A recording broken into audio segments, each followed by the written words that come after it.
Okay, let's talk about gerrymandering. First off, what is it? According to dictionary.com, gerrymandering is the dividing of a state, county, or other such thing into election districts so as to give one political party a majority in many districts while concentrating the voting strength of the other party to as few districts as possible. Well, a definition is certainly a good thing. It's generally better to have something a bit more concrete, like a scenario of some sort that we can look at.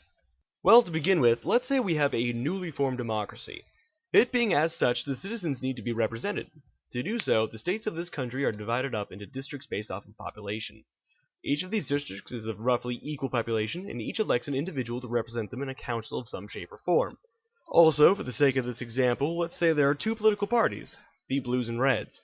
This particular state is divided up into two districts, where the Red Party wins one district and the Blue Party wins the other. All is well for several election cycles until the census shows that the population in the district has grown and moved about. Thusly, the district lines must be redrawn. In order to achieve this, the state turns to a redistricting consultant. This consultant can redraw the district in three different ways, the first causing the majority party to win all three districts, the second resulting in the majority party controlling two of the three and thusly representing the population most closely, and third where the minority party wins two of the three. Now, ideally, the second option should be the final outcome, as it most closely reflects the will of the people in each district, as I mentioned earlier. However, if the consultant is in the pocket of the minority party, he will more than likely try to go with option number 3, as it concentrates as many members of the majority party into a single district, making the minority party the majority in the other districts. By amassing the votes of the true majority into a single district, the actual minority has made it much easier for them to win elections in the two other districts, as the votes of the true majority are wasted in the district where they are the minority. This is what's referred to as the wasted vote effect.